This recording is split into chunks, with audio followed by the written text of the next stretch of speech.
So, Father, you can start with the introduction. Huh? Yeah.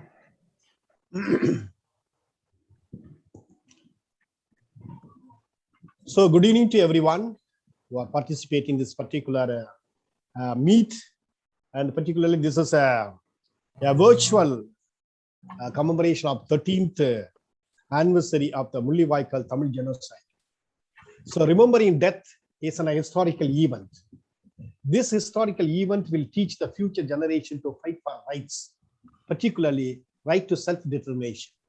So that's what we are doing that. Why we are told we remember the martyrs who really fought for right to self-determination. It's because to teach the younger generation so that they will continue this fight for right to self-determination. So therefore, this is a very good commemoration. It's a historical event. It's a remarkable event that we can tell the future generation and as well as to the entire world who are not in the know of it and who are yet to know. So for those people, it is a very, very visible, very apt, very adequate to tell them, teach them. So these eminent speakers who are here really is a marvelous because they are touched with the realities. They are also struggling to fight for right to self-determination. So therefore, out of their experience, they will enlighten us. They'll how to go about, how to work together. So that's what we are aiming at this particular commemoration event. So therefore, it is a very, very good, very apt and very, very good thing that we all come together and to commemorate this particular death of martyrs who really died, sacrificed their lives for the right to self-determination. So let's begin this particular commemoration with a dance from Germany. The people are there to welcome us as well as they are initiate this particular event. So I welcome the students from Germany for the welcome dance.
Thank you very much. Thank you very much for beautiful dance that you have, what do you call it, enlighten us with your dance. So thanks for beautiful dance and your very good expression that you have made.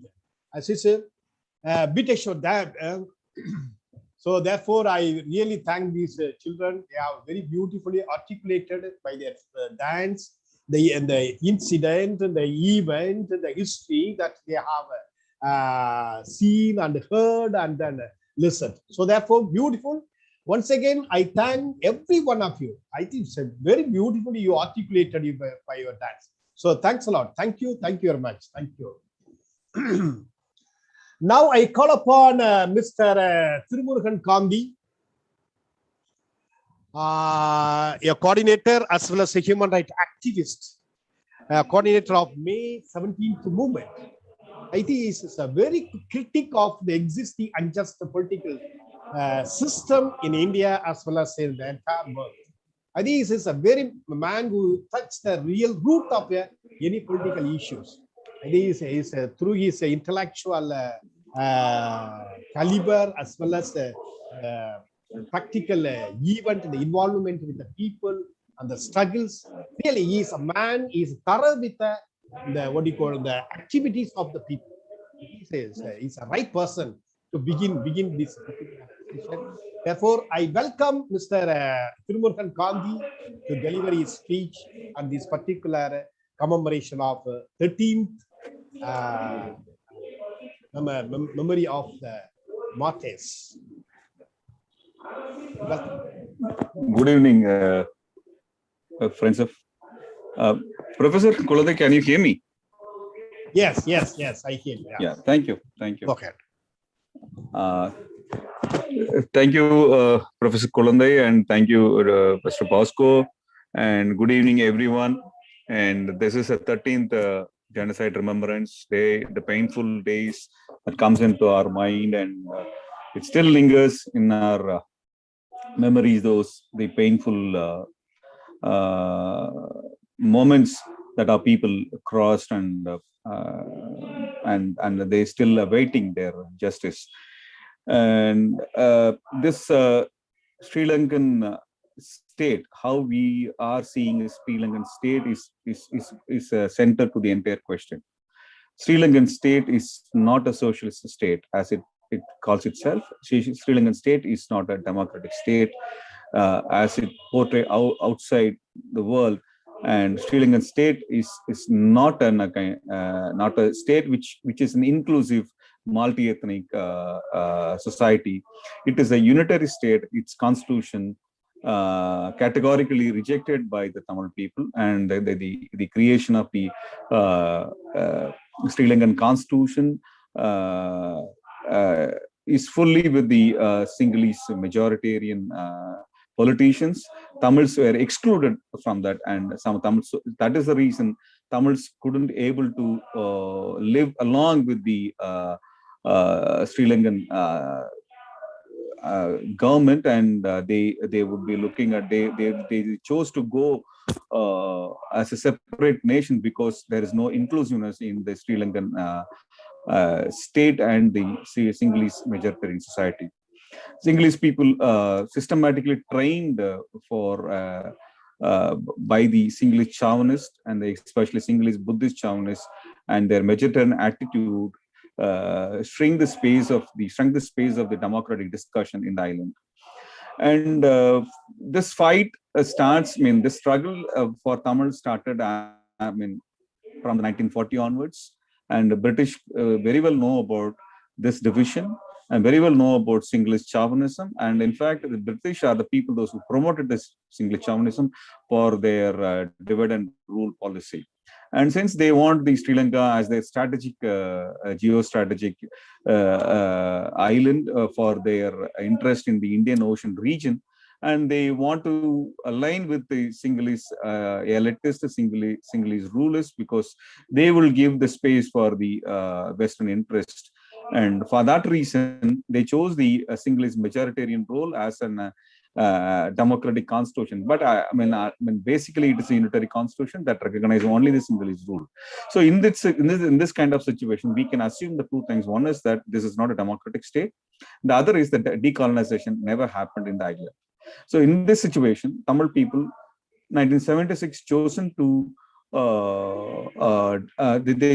they chose to go as a separate state called Tamil Eelam.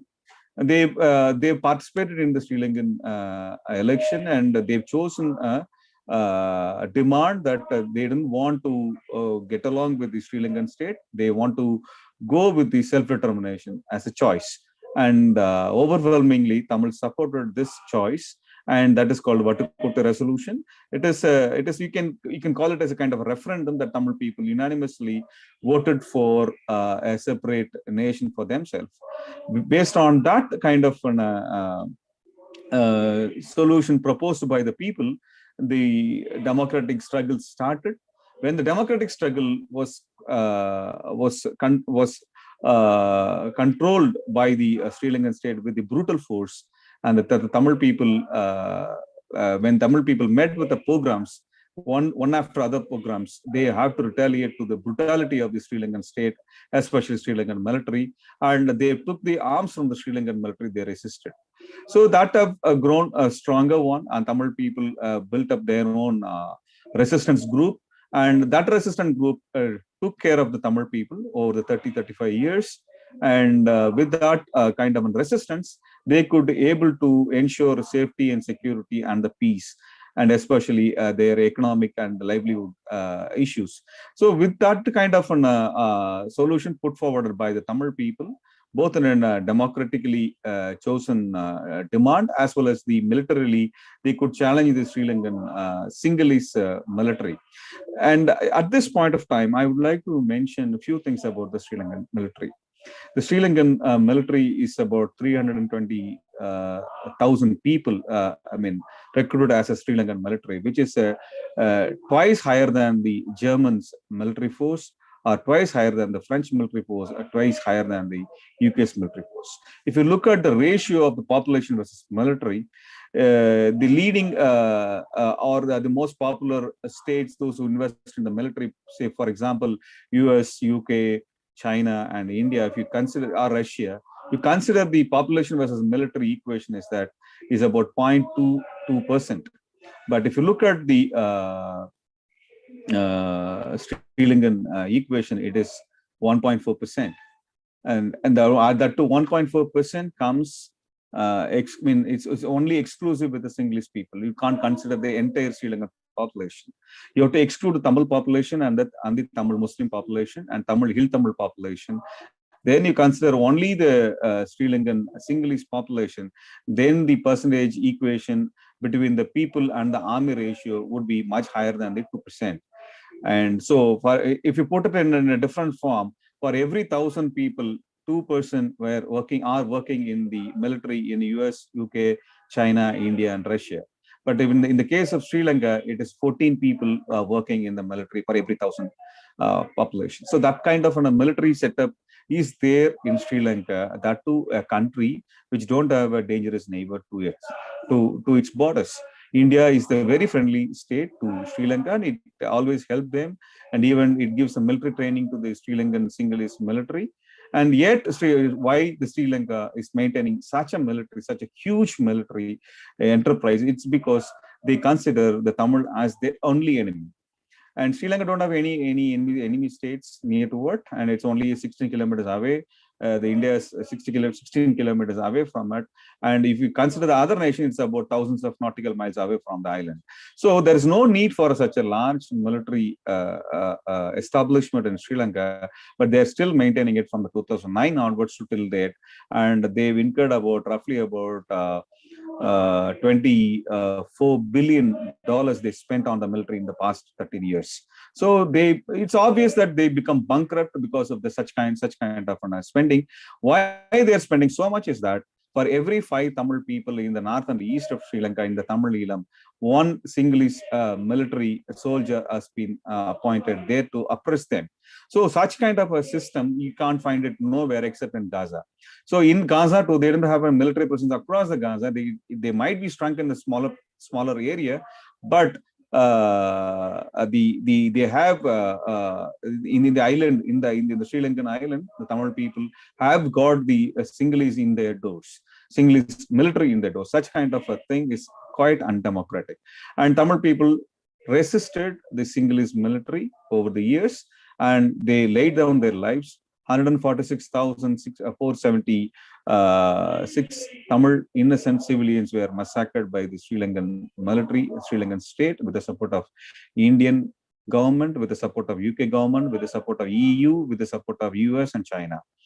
And such kind of military assault in the name of counterinsurgency was unleashed on the Tamil people, and we lost 146,000 odd people.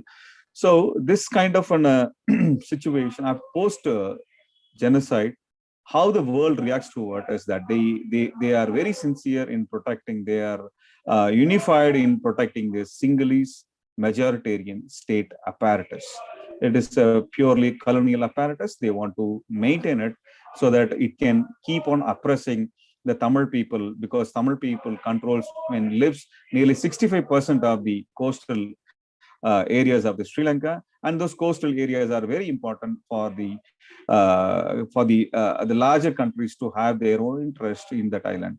So they think the Tamil people need to be controlled by the Sinhalese, and the Sinhalese people have to serve the Western interest. For that reason, this human rights violation, especially the crime of genocide, crimes against humanity, and war crimes, have been ignored by the international community. And it is a shame to the international state to align with this the chauvinist or racist Sri Lankan government. And they committed not only in the island, they committed in the Haiti, where they were sent as in a peace mission. You can Google out how the Sri Lankan military behaved with the Haiti children's. So such kind of history is with the shameful military apparatus of the Sri Lankan state. And the only way the Tamil people to lead a dignified life is to have their self-determination. So the decolonization will complete only when the Tamil people enjoy a right to self-determination and establish their own state. For that, they obviously, the perpetrators of the crime need to be put before the judicial process, and the Sri Lankan state and its members and the military officials need to be investigated independently, and that need to be constituted by the internationally independent experts. Such kind of an investigation can solve the issue. Otherwise, if you allow a criminal state, a fascist state, a racist state to survive in the Indian Ocean region is a dangerous to the neighboring countries, dangerous to the region, and dangerous to the international humanity. And for that reason, we want the international community to come forward and punish this criminal state, dismantle this colonial apparatus, a racist apparatus, which is more or less equal to the South African racist apartheid regime. So that kind of a state is a shame to democratic world, and we have to come together and dismantle this structure so that you not only save the Tamil Elam people, you'll also save the poor Sinhalese people from the Sinhalese chauvinism, and so that they can enjoy a really democratic multicultural atmosphere in the island. So I request our international friends to look into this detail and come forward, voice for this kind of an the horrible crimes committed against the Elam Tamil people, and support us to the demand of a referendum for the independent Tamil Elam, which is the international democratic process. Let the Tamil people decide who they want, because if you deny that, then it is undemocratic thing, and which is similar to living with an husband who beats their wife, and you tell the wife that you don't have an option of divorce, you have to live with them. Such kind of situation can happen 500, 600,000 years before, not now. And it is our duty to dismantle this racist state. And I sincerely hope our friends will consider this honest and democratic demand of the Idam Tamil people and join hands so that we will eradicate the crime of genocide from the international space. Otherwise, genocide will become a pandemic, and we should stop it now. Thank you. So thank you, Mr. Tirumura Gandhi. Beautifully you articulated your speech and what should be done by the international community as well as the people migrated from Sri Lanka to other parts of the world.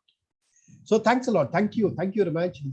You're heavy scheduled and you are able to be here, and then you share your thoughts. Really is a very beautiful thing. I really thank.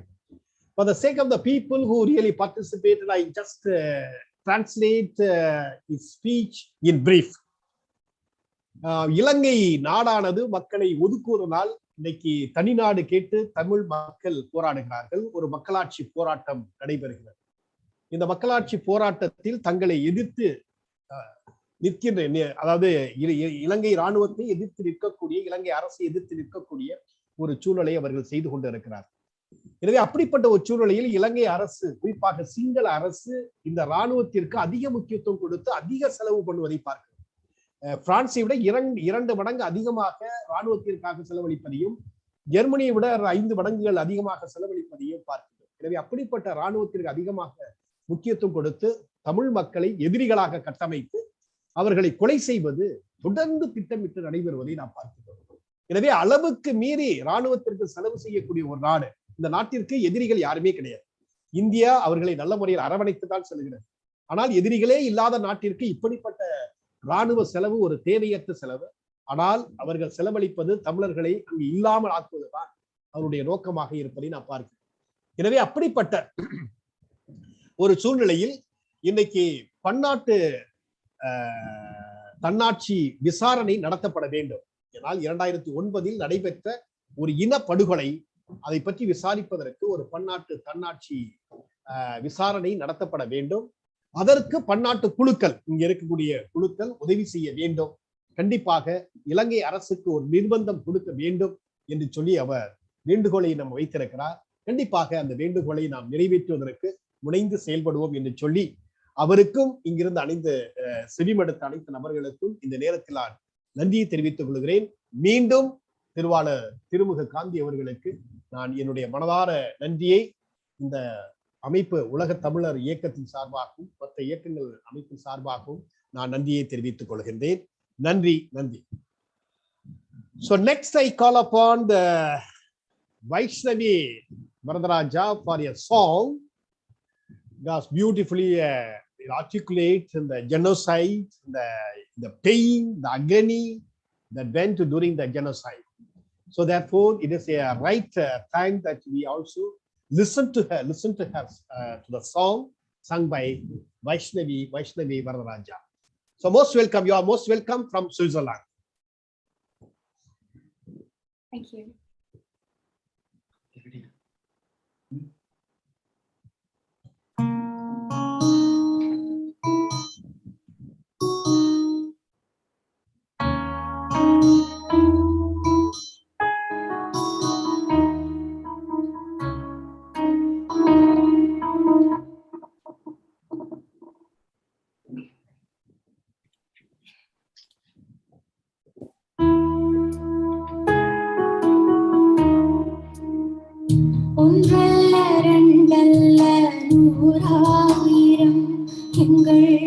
சொந்தங்கள் அழிந்தது கொடுந்துயரம். ஒன்றல்ல இரண்டல்ல 100,000 எங்கள் சொந்தங்கள் அழிந்தது கொடுந்துயரம். நாளும் நினைத்து நினைத்து அழுது துடிக்கிறோம். அந்த உள்ளி வாய்க்கால் சோகம் தன்னை நினைத்து அழுகிறோம். நாளும் நினைத்து நினைத்து அழுது துடிக்கிறோம். அந்த உள்ளிவாய்க்கால் சோகம் தன்னை நினைத்து அழுகிறோம். ஒன்றல்ல இரண்டல்ல 100,000 எங்கள் சொந்தங்கள் அழிந்தது கொடும் துயரம்.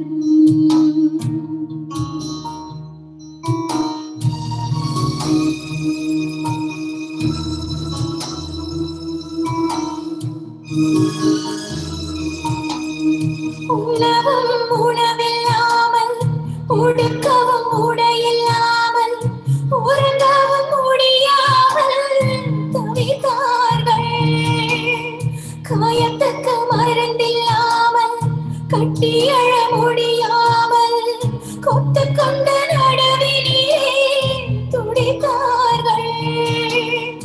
அப்பாறை குறையாமல், குழி வைக்க முடியாமல், உறவினை இழந்து நின்று தவித்தார்கள். ஒப்பாரி குறையாமல், கொள்ளி வைக்க முடியாமல், உறவினை இழந்து நின்று தவித்தார்கள். ஒன்றல்ல இரண்டல்ல 100,000 எங்கள் சொந்தங்கள் அழிந்தது கொடும் துயரம்.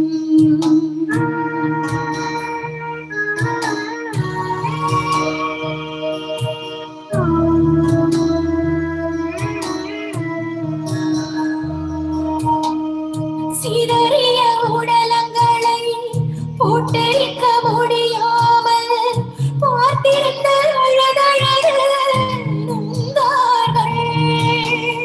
குண்டு மழை நடுவினிலே சாவுக்குள்ளே நடுங்கி உடமைகள் இழந்து நின்று துடித்தார்கள். வணங்காமல் கப்பலிலே அனுப்பி வைத்த உணவுகளும் பரமென்று மாந்து போனார்கள். வணங்காமல் கப்பலிலே அனுப்பி வைத்த உணவுகளும் பரமென்று மாந்து போனார்கள். ஒன்றல்ல இரண்டல்ல 100,000 எங்கள் சொந்தங்கள் அழிந்தது கொடும் துயரம்.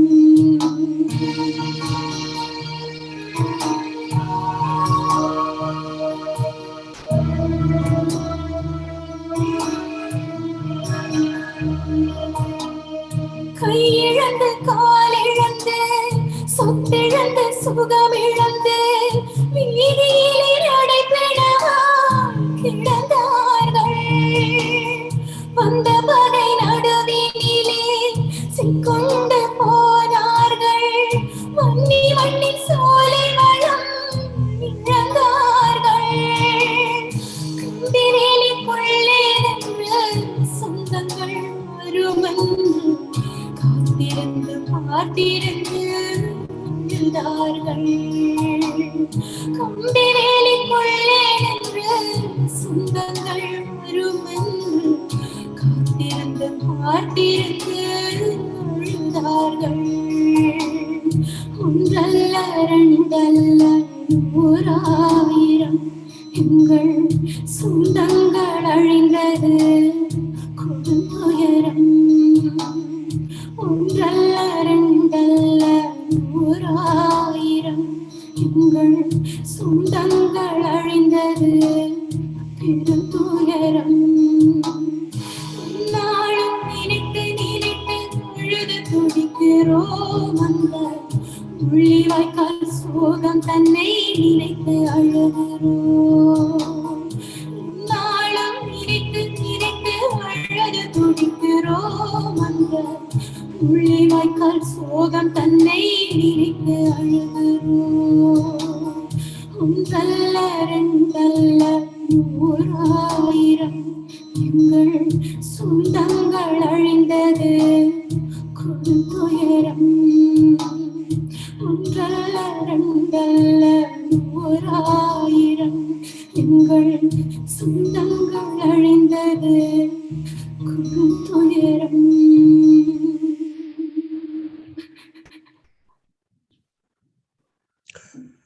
Beautiful, beautiful. Thank you very much. So wonderfully you sang. It's really with the feelings, as if you are in the spot, and as if you are facing the genocide. I think it's very beautiful. This is a singer, a beautiful singer. I think you really learned the art of singing. I think you're a good singer. And the musician Mira, please, you are very beautifully played, so that she is a very accommodative and very conducive to sing the song. Beautifully done. So for both of you, I sincerely thank on behalf of all the participants here.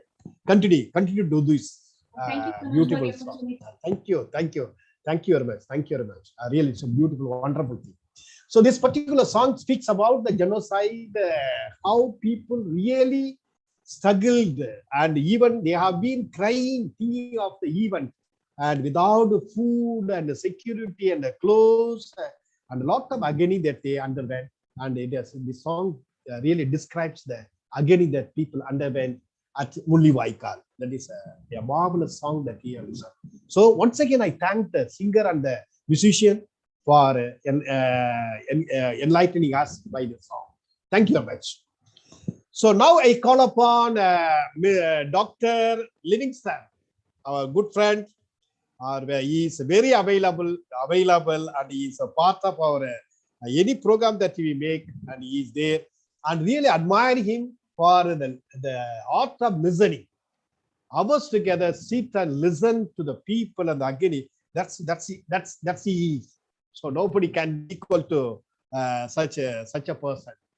And really, with all heavy work and then tiresome work that he has got, besides that, he is able to spend some time with us and encouraging us and what to do, what to be done. So he is the United Nations independent expert on the promotion of democratic and equitable international order. As a man really committed to this particular work, I think on behalf of all the participants, I welcome you, Dr. Livingston, to address us and deliver us and enlighten us. Thank you.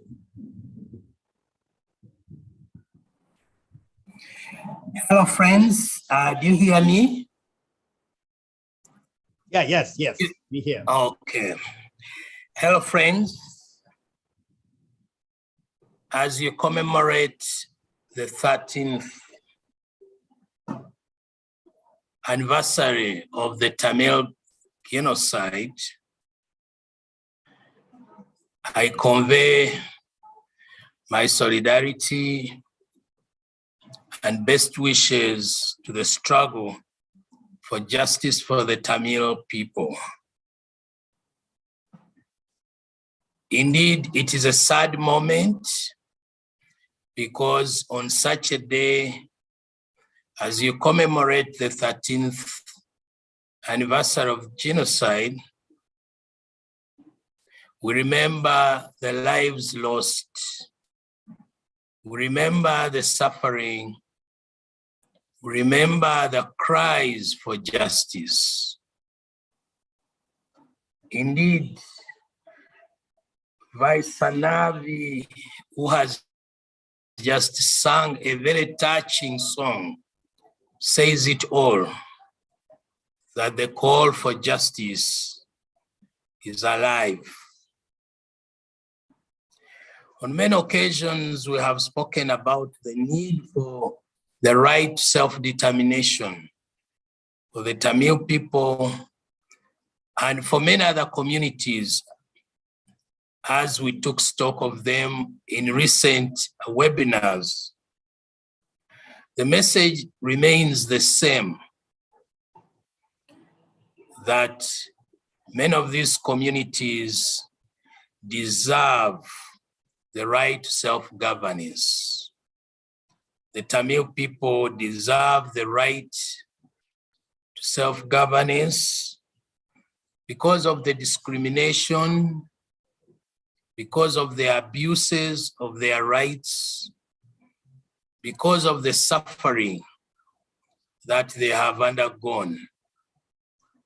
And I think that the movement has made a very, very strong case that there is need for a referendum to determine their destiny. Most recently, we have observed with a lot of dismay the protests that have been taking place in Colombo. We are aware of the abuses against the people who were seeking to express themselves and the way they were treated by the state of Sri Lanka.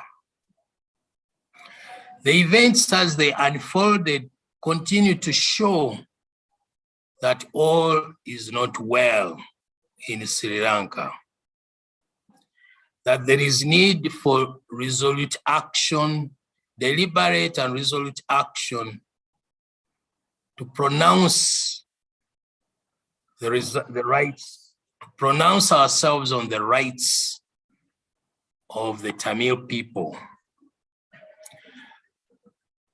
And indeed, the question of accountability for the abuses cannot be ignored.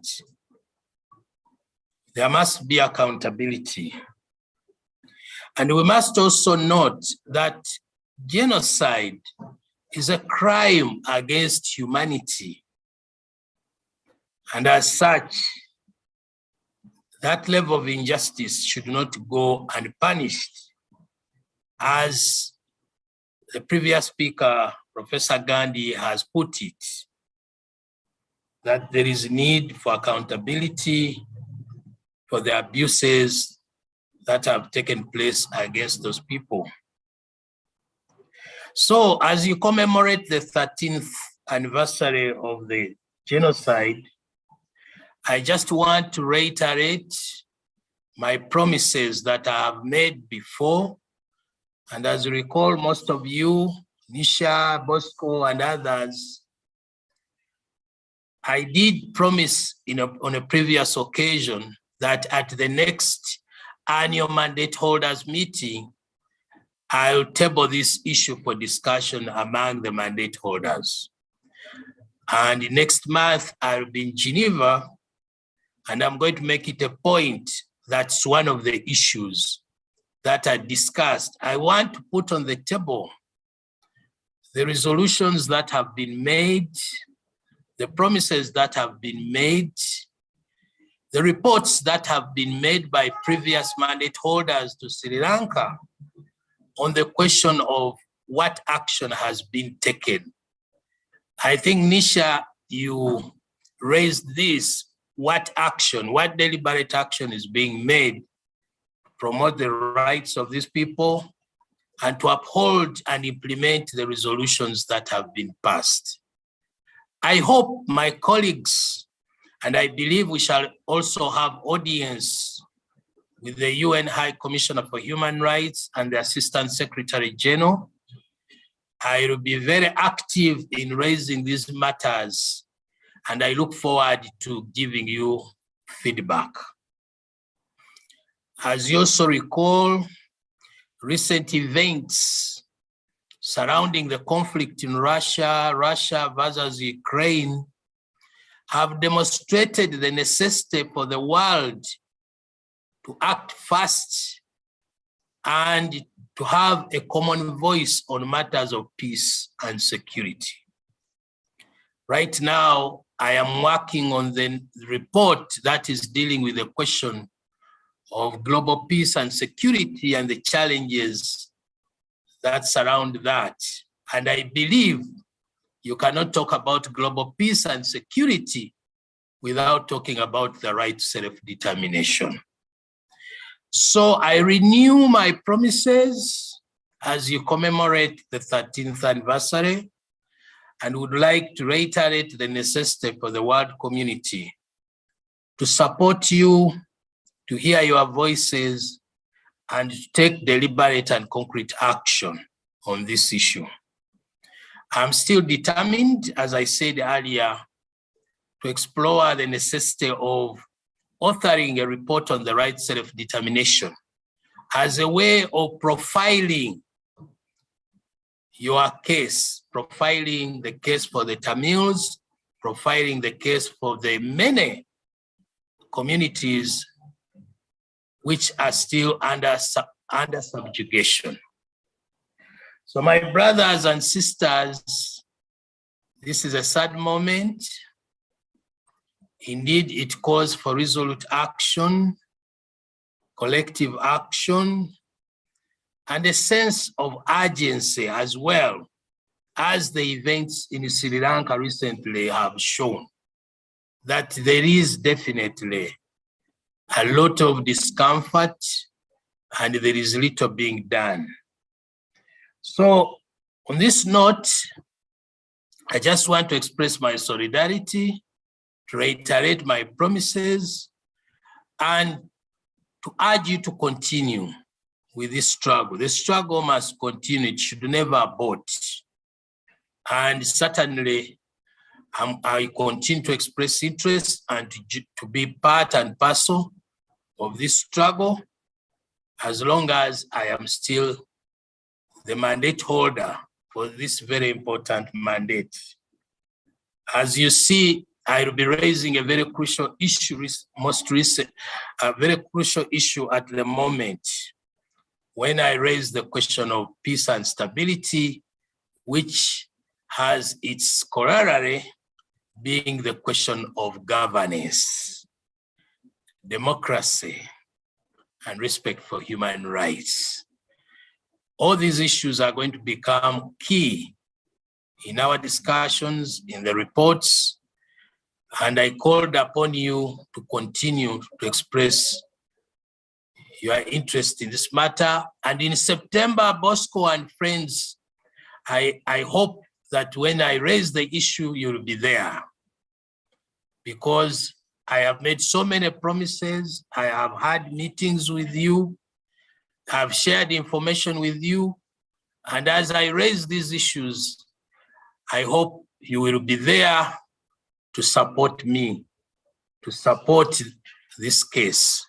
So I still join you in this struggle, and to emphasize that injustice anywhere affects us all.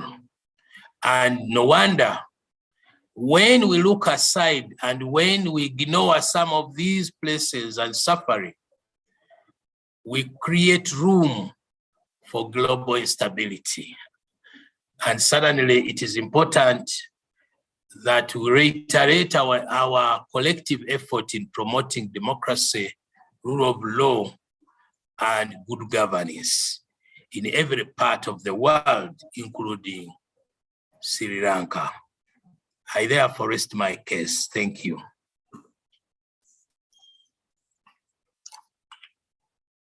So thank you, Dr. Livingston. Beautiful, beautiful for underlining the the following things, that martyrs died for the justice. They really simply not die, but they really die for the justice. And then present the economical situation. You also underlined the present economical crisis in Sri Lanka. And you said that abuses, and they have to be accountable. So therefore, they cannot simply escape like that. And this genocide, genocide is a crime against the humanity. That's you really articulated this is very well. So therefore, he insists upon the accountability for the abuses and the crime that they have committed. And you have promised us that you will take this particular issue for the mandatory holders for a further discussion. And you also invited the Global Tamil Movement for support. So really, I appreciate you and thank you sincerely for the promise that you made, and you definitely you will do it. And I hope that I have a tremendous confidence in you that you will do it. And you also underlined that particular thing, common voice for security and peace. Otherwise, without what do you call it, right to self-determination, it's not possible. So therefore, it is possible only through right to self-determination. And for that, you will really work it out, and you will help us, and you express your solidarity with us. So sincerely thank Dr. Livingston for beautiful message and the promise you have given us, and we are with you and you are with us. So thank you. Once again, I thank you on behalf of all the participants here. So thank you very much. So next I call upon Mr. Munawar Sufi Laghri. He is a vice president of International Coalition Against Enforced Disappearances. Sufi is a torture survivor from the Sindh who has committed his entire life to combating torture, enforced disappearances, and extrajudicial killings. He has organized a major event in Washington, D.C. every year on August 13th, International Day of the Victims of Enforced Disappearances. So Sufi is the executive director of Sindhi Foundation and was the founder of the Torture Abolition and Survivor Support Coalition International, based in Washington in 2021. He went on a long walk of 350 miles from New York to Washington to call attention to persecution of Sindhis. Sufi has testified before the Asia and Pacific Subcommittee in the United States Congress, the World Summit in Durban, South Africa, and Human Rights Council in Geneva. He is the author of 4 books on his exile and human rights works. So most welcome, Mr. Sufi, to address us and deliver us your speech. Thank you. Thank you, my Tamil friends. I'm very happy that joining this very August meeting, and it's my pleasure. And I want to thank you, my friend AJ, and this organization that giving me the opportunity to share my feelings and important things which I learned from Tamil movements. I was in Sindh, which is the southern part at the moment of Pakistan. But Sindh remain always an independent country, and nowadays is occupied by Pakistani dictators and military. And but when I was a young student, I was very inspiring from the Tamil movements. I watched the video clips, I watched the reading the newspapers, and the struggle inspired young people. How was the fighting in the Tamil jungles against the Sri Lankans? And it always gave me the courage and the braveness of the Tamil people. And when I came to move in Washington, D.C. in US in exile, I see even more inspiring movements of the Tamils in the Geneva or in the world, how the Tamils there is no other country, but Tamil diaspora, how they are struggling, how they are united. I always got inspiration from, and Sindhis itself is the same situation like Tamils are. So it is, I always feeling that to build the bridges as a cultural and the human rights as the different violations. So it's very important that we can join our hand to hand. And recently, like you mentioned, that 350 miles I walked from the New York to Washington, D.C. And the same thing, I saw the Tamil people said, in Canada, walk 424 kilometers in August 30th in 2020. And by the way, I also want to mention here that this coming end of the May, like May 28th, from Toronto City Hall to Ottawa, 424 kilometers. The way you guys have done it, Sindhis are going to walk from all the way from Toronto to Ottawa Parliament. So you can imagine how is your movement inspiring to the other movements, other peoples in the world, oppressed peoples. So it's very important that we have to support each other. We have to combine our efforts together. And not only that, there are many Tamil, my friends, like T. Kumar in Amnesty International, my good friend. He always support us. And different peoples in Geneva, they support us. So we have to be I'm in Canada right now. I humbly request who are the Tamil Canadian friends to come on May 28th in front of the City Hall, 11 a.m. So we can go, you can give us the solidarity, little few, your steps is also give us more inspiring. And the same way, if you can spread the words and in Ottawa can join with us, that will be great. Or during in our whole walk, 424 kilometers, wherever we are moving, and I will be very happy to raise the enforced disappearance of the Tamil people during my walk. The reason, because in the world, after the Syrian, the most enforced disappearances happened in Tamil area. Many mothers, when I watch their videos, it's really make me very kind of feeling crying that how this kind of the movements is struggling, torturing, extrajudicial killings. So we need, I'm as a human rights activist, support your cause, and as a human rights raise the issues. Not only that, also your right to self-determination, wherever it is, we will be happy to raise the Tamil issues. And I hope that you guys also we can together will raise this different human rights violation wherever it is happening, either in Kurdistan or in Tamil or Sindh or Balochistan, wherever it is happening, or Saraiki Belt, wherever it is happening, we can together can move our struggles together. I really appreciate that you gave me opportunity. I have to leave because I have another meeting, so I will watch this video later on the YouTube. And thank you again for your support and help. And I am with you in this movement. Thank you so much. Thank you, Mr. Sophie, for beautiful address, and you are encouraged. My admiration for Tamils, and you have learned from Tamil people, and really say this is a marvelous observation that you had. Really, so marvelous, good. So therefore, you expressed your life experience with the Tamil people and how they go about, and also you also compared the Sindhis are like the Tamil people. So and you called for a collaborative effort. That's an invitation for participating in the event on 28th May. So therefore, this is what we need, where we can collaborate and work together. And you are there to support us. It's a beautiful privilege that we had with us, and you really expressed your views and then the foresight that you have. And really, we will collaborate. We will collaborate with you, and definitely we'll participate in the meet. So once again, I thank you for sincerely and for enlightening us, and for inviting us to participate. So therefore, on the behalf of all the participants, a heartfelt thanks to you. Thank you. Wish you all the best for your mission. With your heavy schedule, you are able to hear me here. So thank you very much. So next, I call upon for the Gerald Jambam. Is a beautiful man who is a pastor as well as a political analyst, and really a thirst for justice, and particularly right to self-determination is his motive. And really, it's a man who is able to work and fight for this particular thing. It's a lifelong struggle that he has been doing that.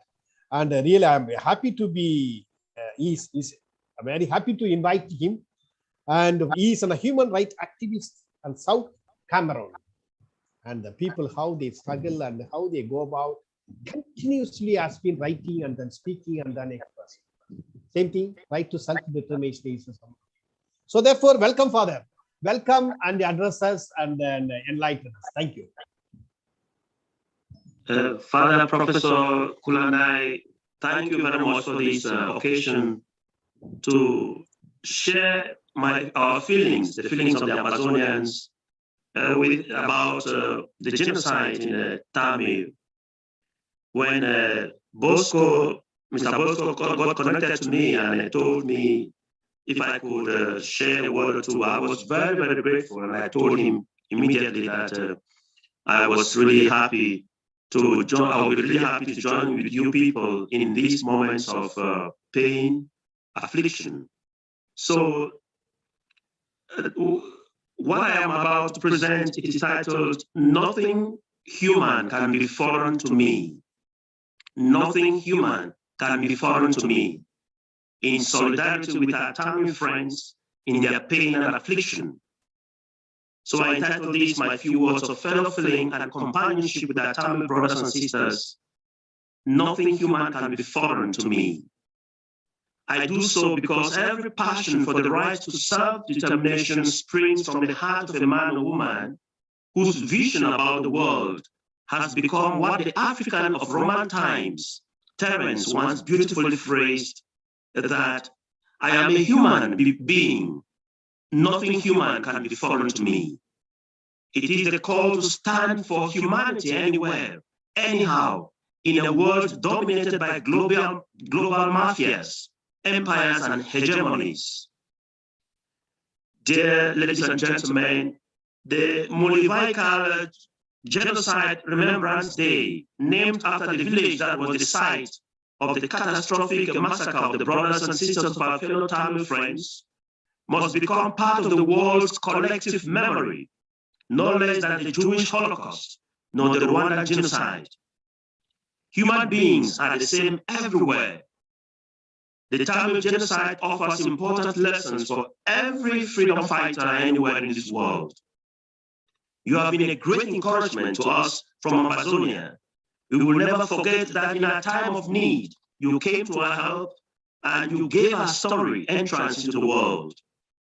So as we take our places at the Tamil Genocide Memorial Day events, lighting our candles and intoning our never agains, let us recognize that responsibility for genocide does not lie entirely with the oppressor.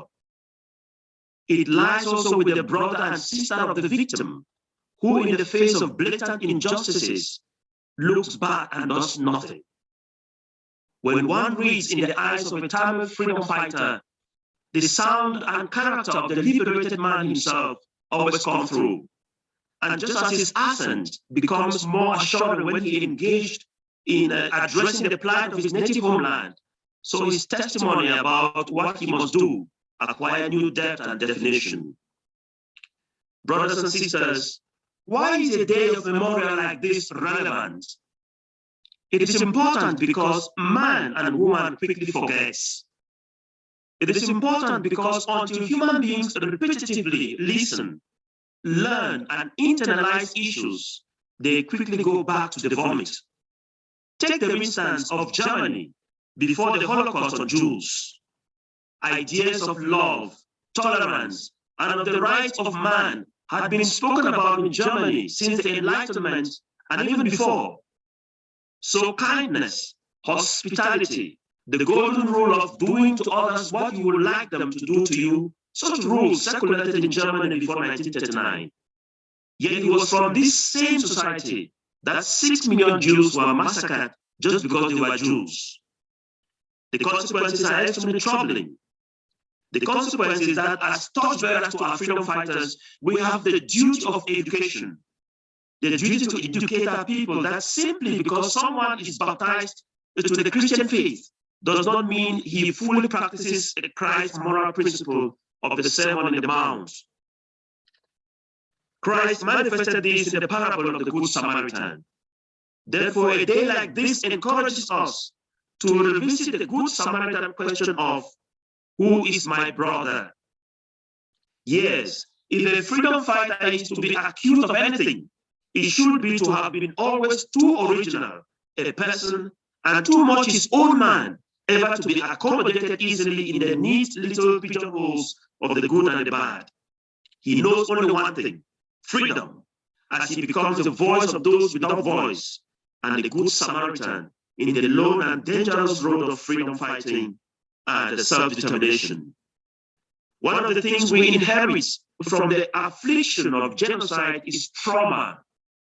So one thing common to all of us, from Tamil to Amazonia, is trauma. We are a traumatized generation, not because we chose, but because fate made it so. You look back 2-3 decades as far as you can, you would find peace. We have been incapable of such free and generous gifts to all human beings. So we must protest because we merit those gifts given freely to every human being, not because you are born short or tall, black or white. The pain of a people didn't start with us, but it can end with us. That's why we are committed, dedicated to liberating our peoples. I wish to again thank the Tamil people for this solidarity with our people, that we always speak together against the injustices and the genocides that have been lodged on us. Let us be cautioned. Victim-centric justice is dangerous. The fact is that those who stand for the dignity of their people those who stand against the raping, massacre of their innocent people, those who stand against the diabolic military occupation of their lands, those who say no to genocide, they fight for a noble cause and therefore are noble, not victims. There is no reason whatsoever to be called victim. The victim syndrome is dangerous. So the Tamil freedom fighter was not a victim. He was the king. She was the queen who refused to bow to the evil fangs of oppressive bullies in Sri Lanka. If it is genocide, it must never be domesticated. To allow it to inhabit pleasantly into only the existing paradigms of Tamil life without blowing it out so the world can know, learn and join Tamils in the battle for autonomy. The past is untidy, as we all know, just like our present is messy. So it is always important to go back and check it out and bring out those areas. The victim must speak, because if he does not, there is no one to speak for him better than he must. In a world of such terrible social injustices, oppression and violence from which we of the peripheries of the world are disadvantaged, an uncomfortable truth of the genocides is that guilt spreads far wider than we may think of, and may be found in areas that are so close to us that we can never imagine. We put our suffering lives on foot again, only by acquainting ourselves fully to the pain. When we touch the pain with our fingers, we are half healed. The cure for a genocide of the magnitude of the Tamil is in the genocide itself. So we learn lessons when we commemorate as we are doing now. Dear brothers and sisters, I dare not close without a word of recognition for that neo-colonial global power in the world that assures us that colonialism and oppression does not more exist in Africa and Asia. Reason, the ideas are invented in Europe and America. For the same kind of reason, I should not raise my voice and demand independence now, because I am no descendant of Voltaire or Jefferson. However, every visitor to the current reality of Amazonia will tell you that we are among the world's most creative freedom fighters. Fellow Tamil friends, brothers and sisters, we of Amazonia participate fully in your burden of the genocide that once visited your land.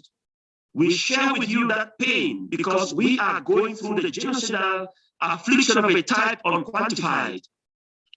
But in this endeavor to commemorate a so terrible activity of genocide in the life of your people, let us all remember that societies are redeemed by the actions of individually good people, people exposed to injustice when human cruelty takes over power. Dear friends, dear brothers and sisters of Tamil, to use a metaphor of the log of wood, very common in my native land, the log of wood of self-determination has fallen before you, men and women with sharp axes. A log has fallen before you.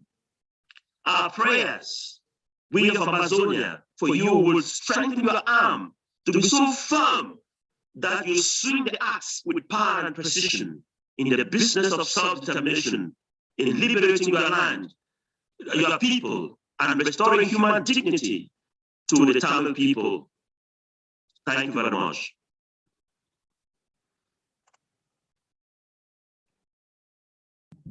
Thank you very much, Father Gerald. Beautifully expressed the solidarity with the Tamil people and the world. The genocide is taking place all over the world. How people really be massacred, and you have they are really articulated the historical perspectives. And you are also called us to remember and keep in our minds that not victims, it is our noble fighters for right, but the victims also supposed to speak for justice and empower each other. That's what you are trying to say, that we'll continue to fight, continue to empower each other, and so that we are able to achieve the right to self-determination. And that is a really what you are trying to say. This is very applicable, and today it's needed. So therefore, I sincerely thank on behalf of all the participants who are here, and I sincerely thank for a beautiful speech and enlightening and informative talk. Thank you very much, Father Gerald. Thank you. We'll continue to collaborate. Thank you. So next I call upon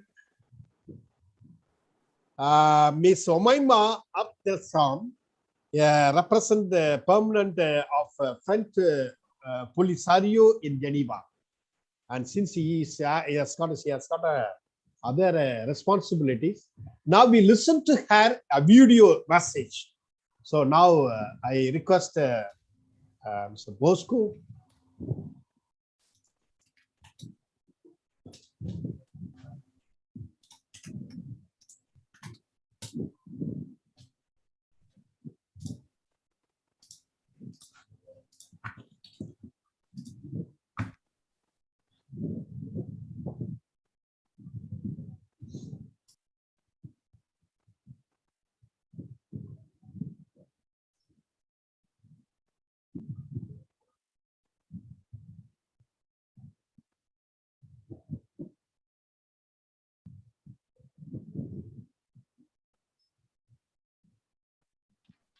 Okay, Father, I think we can go to Toro, then at last we can go to put the video.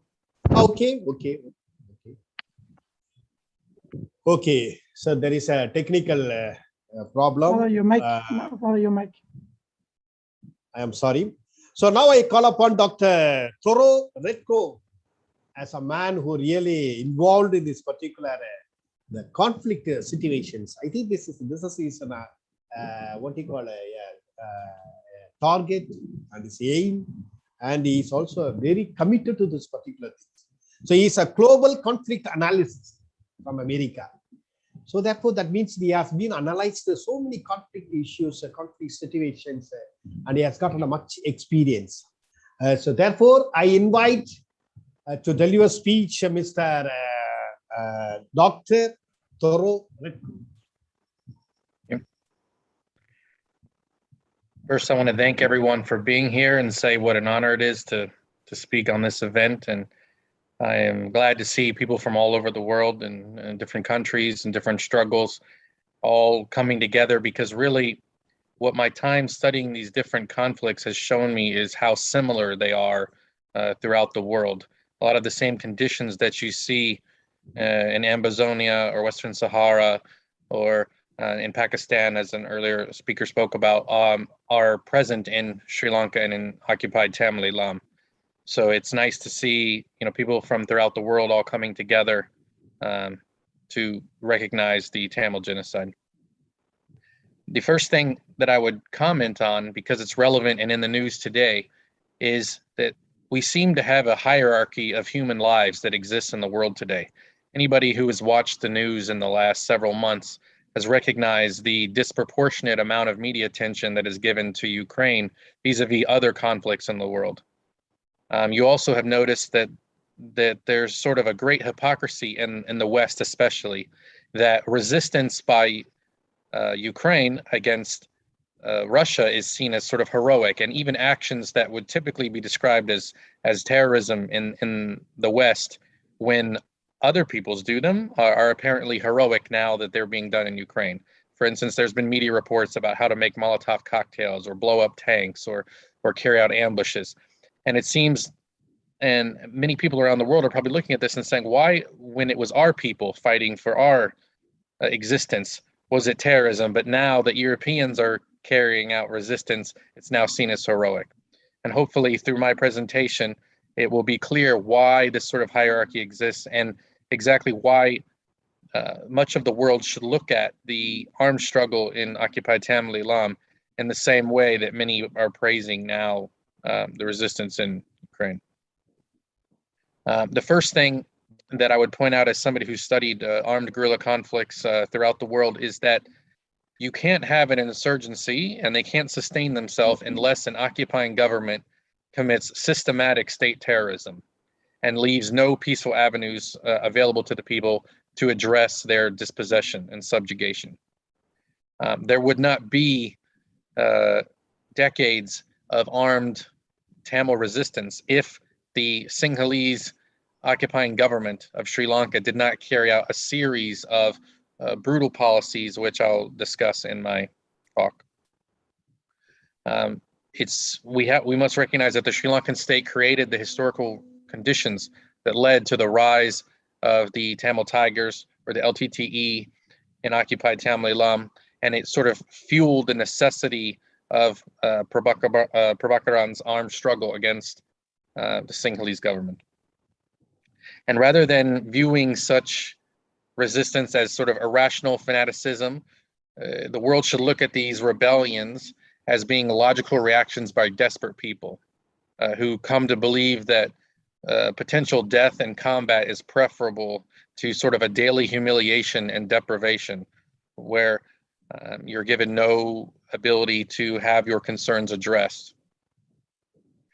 Now, the world oftentimes uses the word terrorism for this kind of resistance, but it must be said that if terrorism does exist, it's oftentimes states that commit the vast majority of it, at least 90% of it. And in this case, with the Sri Lankan government, that is the case as well. You obviously have the classic adage that one person's terrorist is another person's freedom fighter, but that doesn't even capture the true depth of the situation. And perhaps another way to look at it is, in the West, it's oftentimes that a terrorist is someone with a bomb but without an air force. And we look at certain weapons as being clinical and allowed to be used, and other weapons as not being allowed to be used, sort of humane ways to kill and unhumane ways to kill. If it's from an F-16, if it's from a tank, if it's a state army using artillery to shell thousands of Tamils stranded on a beach, then it's considered collateral damage and okay behavior for a state. But when an occupied people decide to use their own body as an explosive, all of a sudden this is seen as terrorism. Obviously, there's a great hypocrisy to this. And I would remind the Tamil people and groups of all different struggles that you're only really seen as a terrorist until you win. For decades, Nelson Mandela and the ANC in South Africa were viewed as terrorists throughout the 1960s, throughout the 1970s, throughout the 1980s, when he was kept on an island by himself, well, with others, but isolated on an island. And it was only once that their struggle was successful that the entire world sort of realized their shameful behavior and kind of reimagined Mandela as this heroic figure. Most of these conflicts are that way. And this is why these struggles shouldn't really pay much attention to the way that the West views you, because you're only really viewed that way until you're victorious. However, it should be pointed out that many of these groups that are also labeled terrorist movements have never even killed a single Westerner. For instance, in the case of the LTT, they never killed a single American. So as an American myself, you start to notice this great sort of hypocrisy and absurdity that countries would list groups that have never attacked them, never even wished to attack them, as a terrorist movement. And what I would say is that to understand sort of the genocide that took place in occupied Tamil Eelam, you have to look at the series of laws, constitutional amendments, mob attacks, pogroms, the Black July massacre, the burning of the Jaffna Library, which destroyed the entire written history of the Tamil people, and understand that you have a series of behaviors that if the Sri Lankan state hadn't carried these out, you wouldn't get the resistance of the Tamil people. For instance, the 1948 Independence Citizenship Act, you had 700,000 Indian Tamils were made stateless, 300,000 deported. 1956 Sinhala Only Act replaced English with Sinhala as the official language, and this forced all of the Tamils working in the government to resign. 1958 anti-Tamil program, you had 1,500 Tamils murdered, banning of the Tamil language, and banning of things imported from Tamil Nadu in nearby India. 1964, the Sri Lankan state expelled 600,000 Indian Tamils. 1970, the government banned import of Tamil films, books, magazines, journals. 1977, Sinhalese mobs murdered another 300 Tamils. 1978, the Constitution gave preference to Buddhism and the Sinhala over Hindu Tamils. 1981, as I spoke about, the burning of the Jaffna Library destroyed 93,000 books and priceless palm leaf scrolls, sort of an ethnic genocide of the written history of the Tamil people. And it was all of these events that took place before you even had the first LTTE attack. So you have to understand that it's the conditions that lead to the armed resistance. Following this, you had more pogroms in Colombo, up to 3,000 Tamils killed by mobs. They burned 5,000 stores, 8,000 homes, left 150,000 Tamils homeless. And so when you look at the figures, you see that from 1983 to 2004, it's estimated that roughly, and these counts are usually low, 47,000 Tamils murdered by the Sri Lankan government. However, this is even before the 2009 genocide, where you have perhaps another 70,000 or even upwards of maybe 100,000 Tamils murdered by the Sri Lankan government. So when you look at these numbers, you're looking at possibly as high as 150,000 Tamils that we even know of, and it's probably tens of thousands more than that, murdered by the Sri Lankan state. And I would remind you that even amongst the Sri Lankan state figures, the highest number that they usually cite for LTTE deaths is 4,000 people in 200 separate attacks. So when you have a number of 150,000 to 4,000, you can see how state terrorism is that much more destructive than armed resistance. I would point out that the Sri Lankan state, in their genocides of the Tamil people, they attack Tamils both materially and psychologically, and it's important to understand how the two of these work together. You have material attacks where they seize territory, destroy homes, steal the resources, destroy nature, pollute the rivers, they uproot the trees, they dig up artifacts, they loot the stores, ethnic cleansing, assassinate leaders, they kidnap people, Tamils for ransom, they force taxes on people, carry out mass arrests, they burn the villages, they deploy death squads.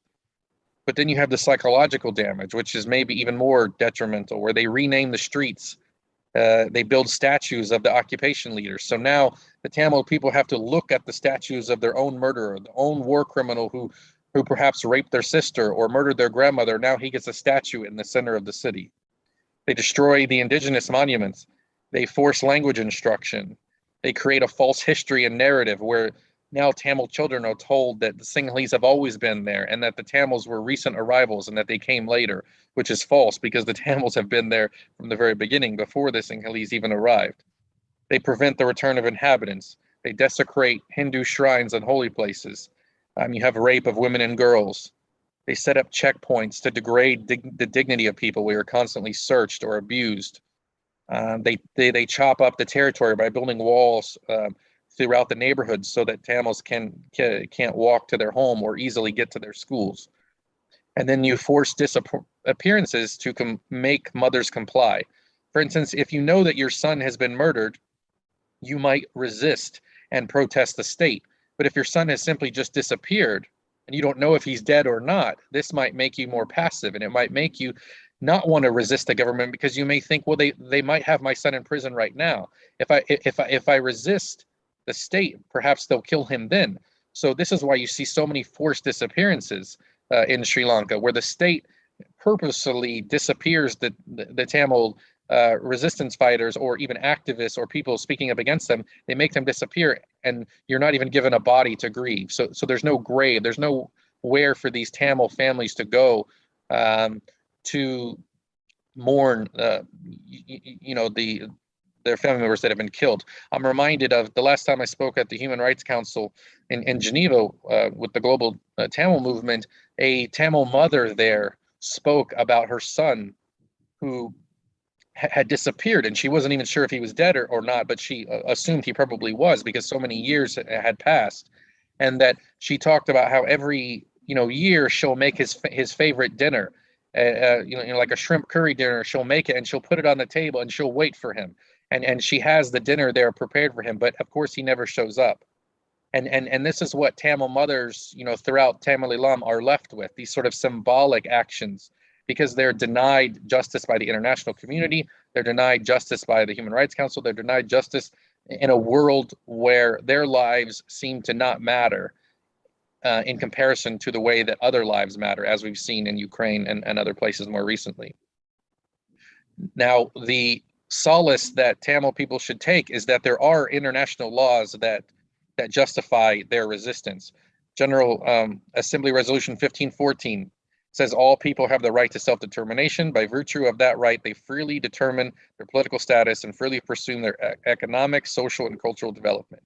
Then you have 1970 General Resolution 2625. People seeking their own self-determination are entitled to seek and receive support.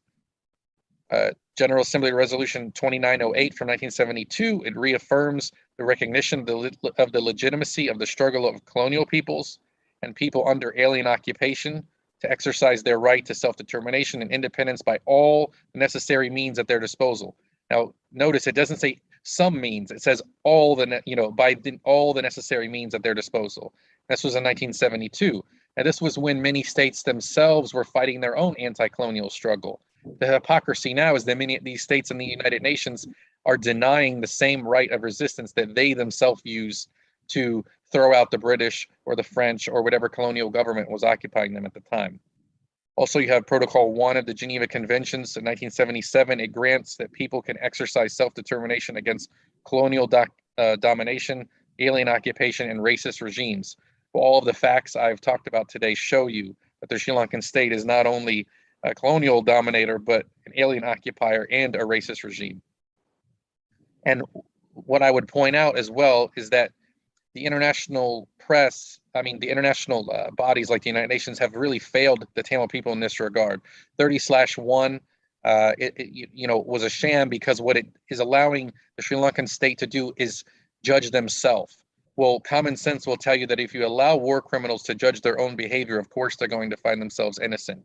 There needs to either be something through the International Criminal Court or an international body to not only recognize the Tamil right to resist, but recognize the right for Tamil people to have independence.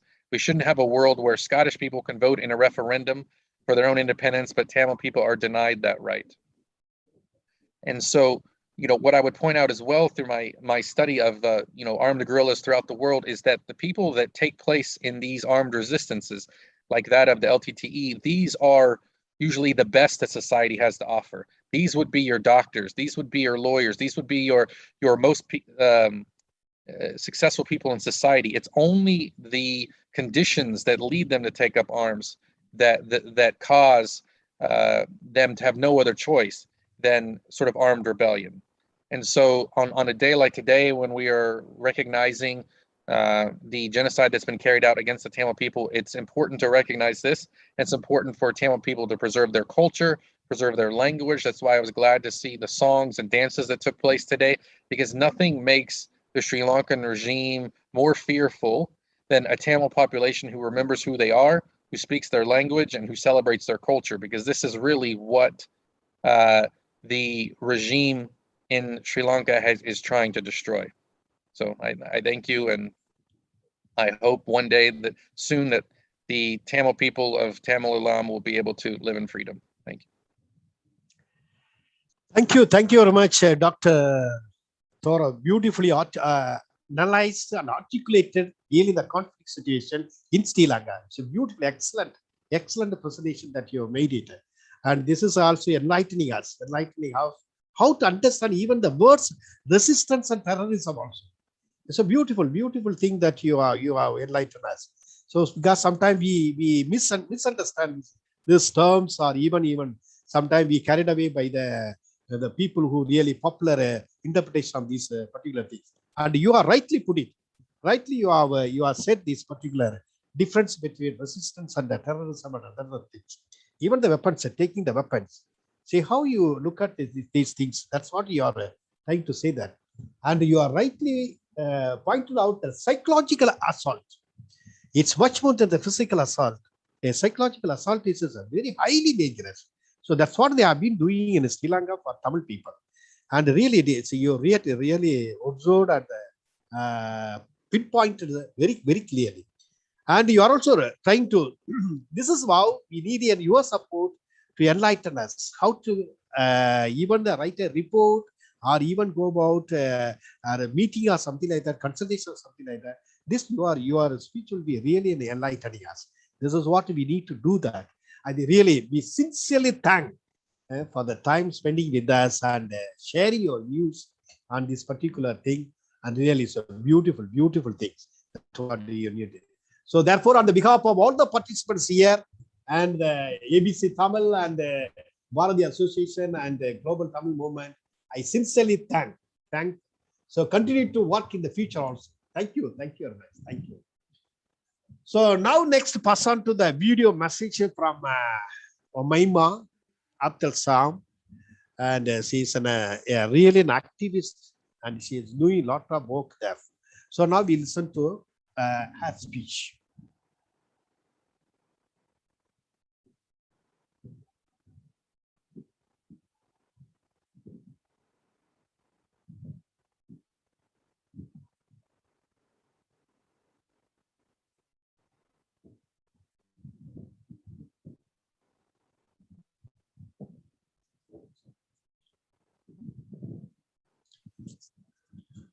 Bosco, no sound, voice.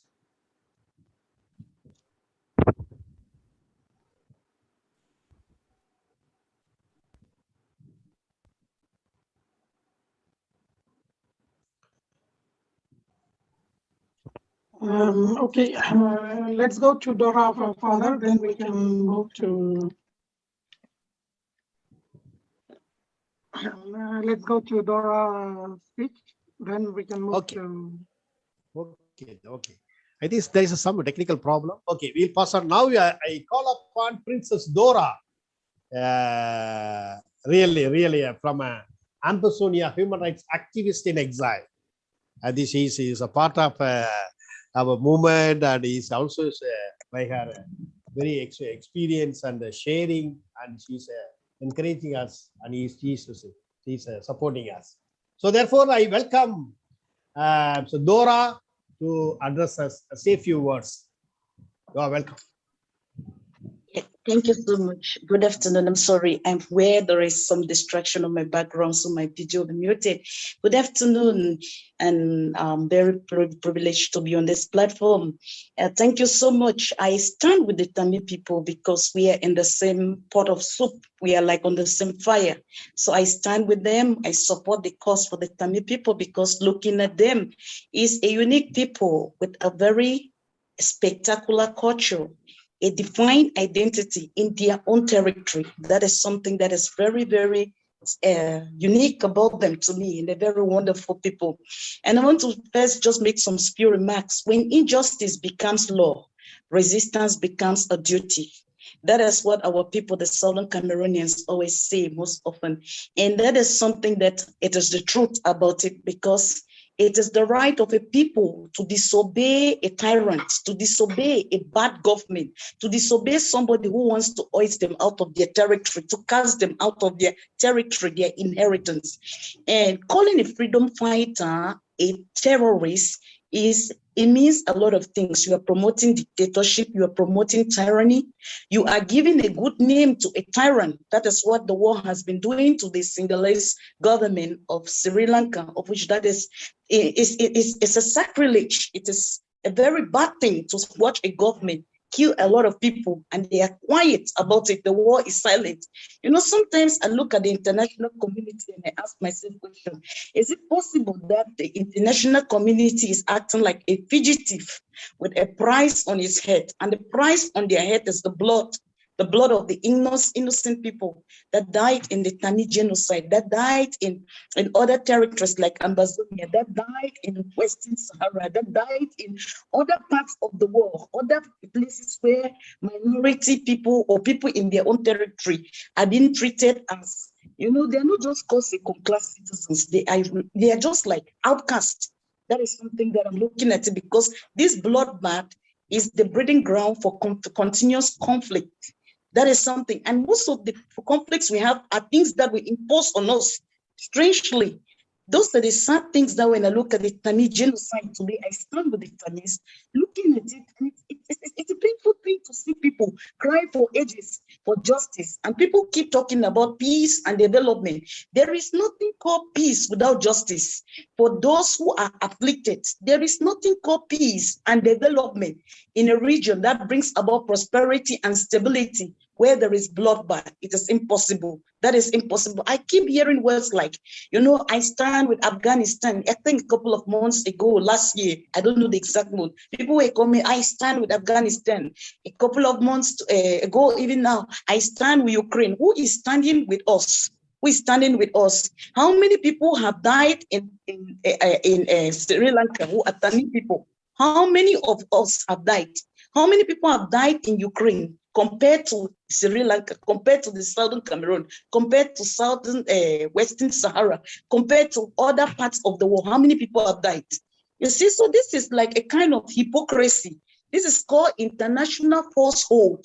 Falsehood is when you keep standing with people that is just like an emergent conflict. Meanwhile, there's an ancient conflict that has consumed lives, that has rendered mothers, women in their 50s and their 60s. They don't know how to go back to become teenagers to have their babies, and they can't find their babies. Missing persons are uncountable. The number of deaths are uncountable. Some people are there who have been blacklisted that can't go back to the same country. If they go there, they'll be arrested. Some of them are held in dungeons. Some people have never known whether their family members actually disappeared.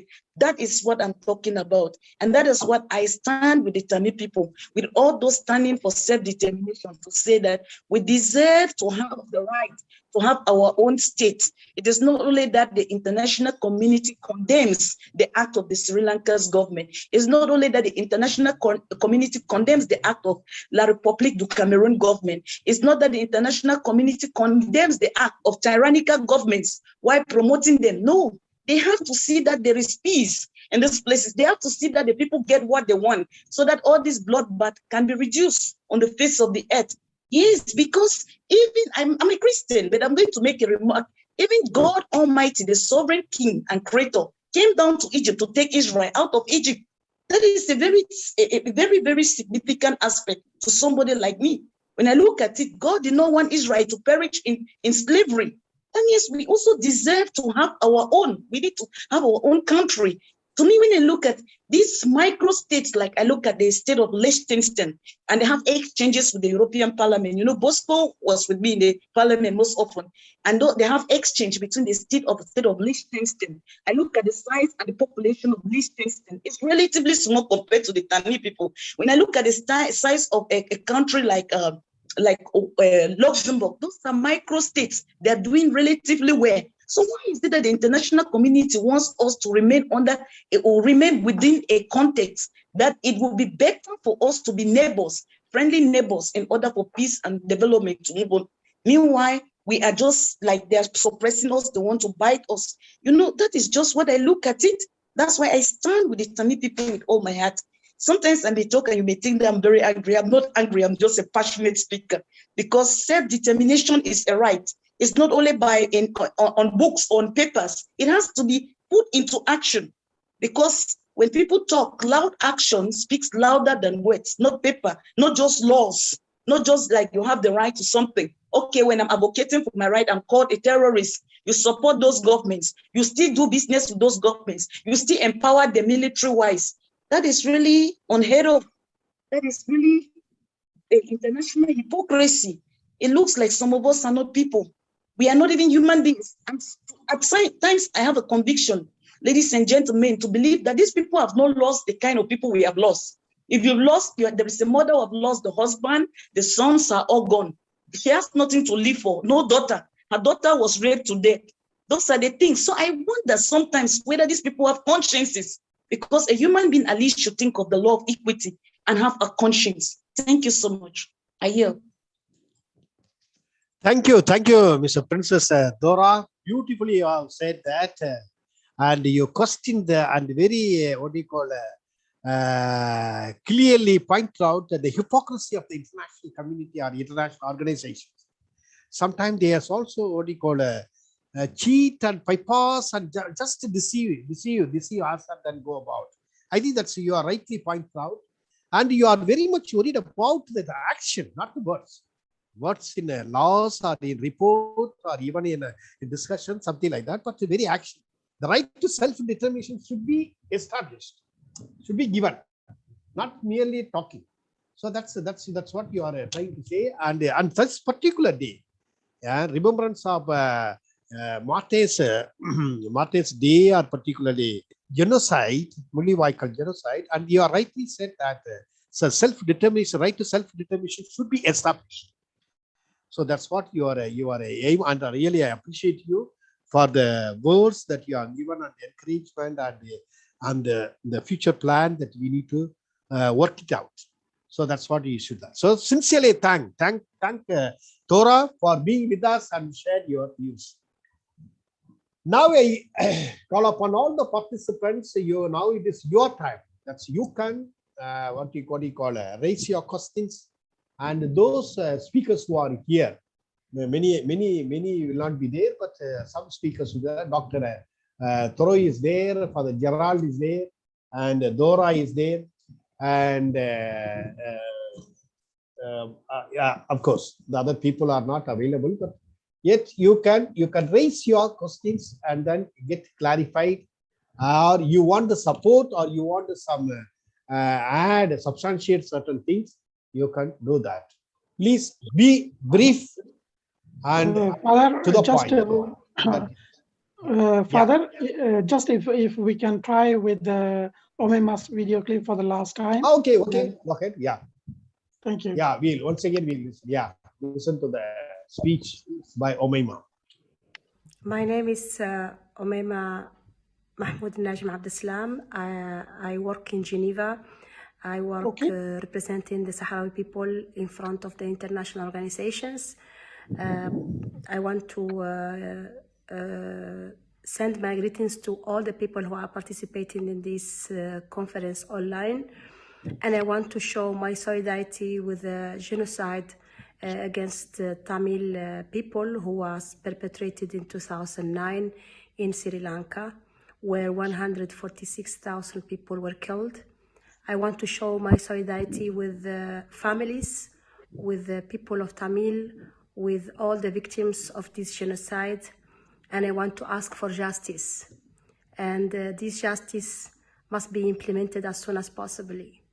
The international community should not close their eyes in front of these atrocities that are happening in our world in these days. So, as you know, I am coming from also another occupying territory, Western Sahara, which are pleading for the right of self-determination since 1975. Also, there has been a genocide in Western Sahara where people were thrown from the planes, were shot by guns, were slaughtered, were disappeared, where women were raped. Until now, we are looking for more than 600 people who are disappeared. So all the nations who are fighting for freedom, they have to pay a price. And this price, unfortunately, sometimes is the sacrifice of our loved ones. So I want to show my solidarity to all the victims in the world of these atrocities, the atrocities of occupation, the atrocities of harming people to take their lands, to take their culture, to appropriate from their way of living. So I want to condemn all the nations who are making the perpetration of the occupation and who are killing people innocently only to take their lands. I hope that the international community, especially the UN, listen to the pledge of the Tamil people searching justice, but also the pledge of the Sahrawi people and Palestinians and everybody who's seeking justice against occupation. I am, unfortunately, I cannot be with you because I have to work another thing, but my heart is with you, my thinking is with you, and I want to hug every victim of this genocide, especially the families who are alive, who are suffering, who are having this pain in their hearts. I want to hug them, I want to show them my solidarity, and I want to ask for justice for them. I ask also this conference to take concrete steps to help the victims to survive these atrocities, and especially to look for truth and to put in jail or to pay the price for the one who are perpetrated this injustice against Tamil people. My solidarity for the Tamil people, my support for the families of the victims, and I am with you, and I hope that the world listen to your pledge for justice. Thank you very much, and please keep me in your prayers, keep our people, Western Sahara, in your prayers, and we as Sahrawis will keep you as Tamil in our prayers so justice can prevail. Thank you very much for your attention. And as always, I am with you, and my people also are with you.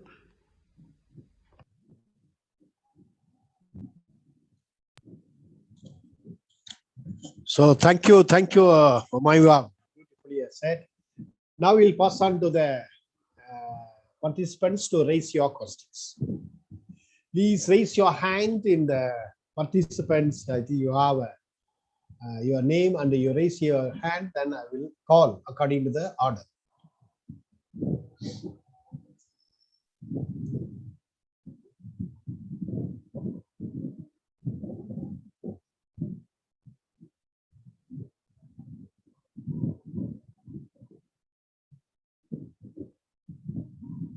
Okay, if there is no question, then we can also yes, finish if with there is no question, then we'll I mean, if the speakers have any remark, they can do also.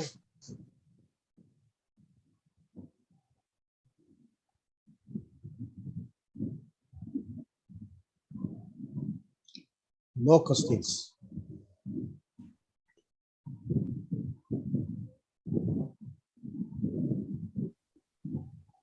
Okay, Father, then you can conclude. Okay, then we'll yes, okay, sir. So I take this opportunity to thank everyone for participating in this memorial event, and really it is a very good event that we had, and you have really participated and contributed. And first of all, I thank all the speakers because they have been doing a wonderful job and enlightening us with their experiences. See, that's what I really admire, how people are able to do that. Miss Umayya Abdulsalam and Dr. Livingston and Dr. Toro and Father Giri Jambum and Mr. Tirumurugar Kanti from Tamil Nadu, from India.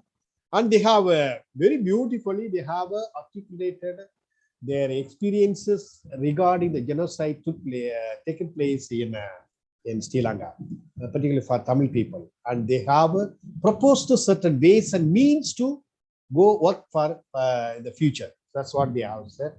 And we will take it up. We also will be always with them for their collaborations. And the dance, a beautiful dance performed by the Nimalan Satya Kumar, the children of Nimalan Satya Kumar from Germany.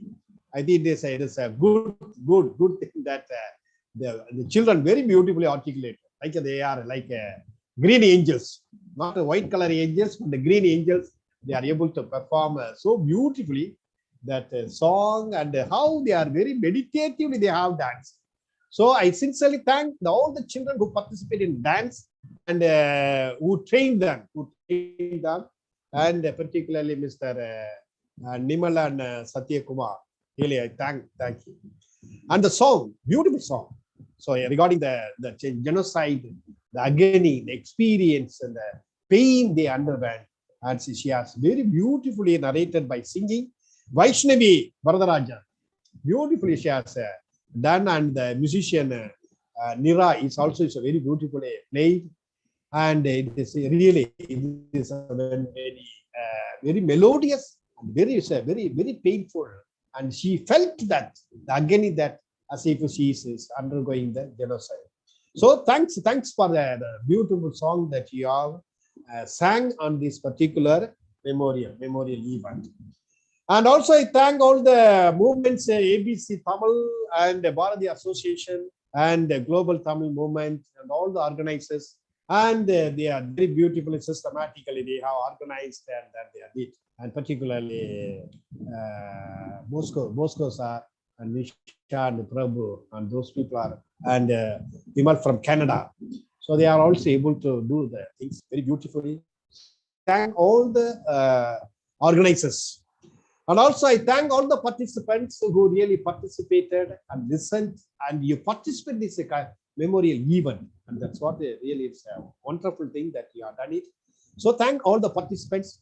We will continue to remember all our martyrs, all the freedom noble fighters who died, who sacrificed their life for the right to self-determination.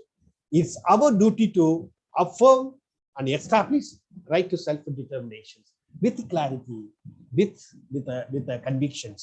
So otherwise, so we will not be able to do that. So therefore, the international people from representative from international states, nations, so we also collaborate with them, and we also help each other, empower each other by our writings, by our discussions, by our presence. So once again, I thank everyone, and we'll come to an end with a heartfelt thanks. So thank you very much for all.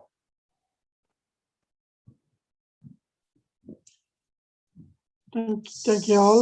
Someone has raised and Tamil Madhu.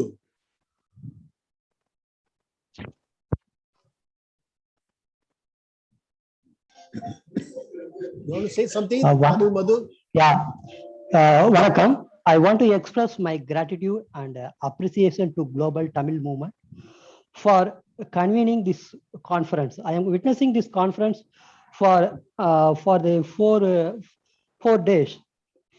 I really am appreciating these people sitting one place of the world and fighting for the people who suffered, who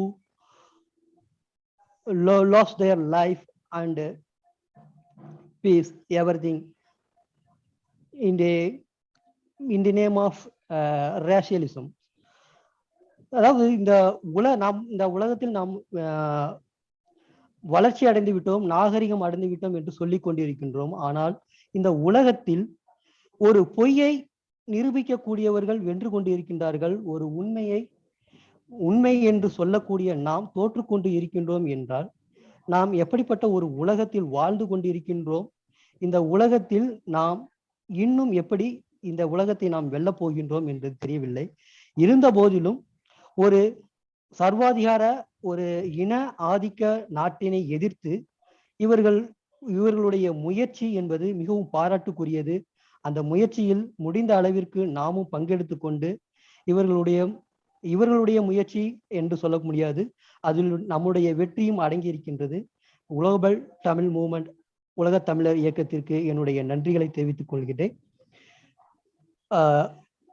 தமிழீழம் நன்றி. Thank you Tamil Madhu for your appreciation and your gratefulness and your expressive solidarity with these people. So, and particularly the Global Tamil Movement. Thank you very much. Thank you. So thank you to everyone.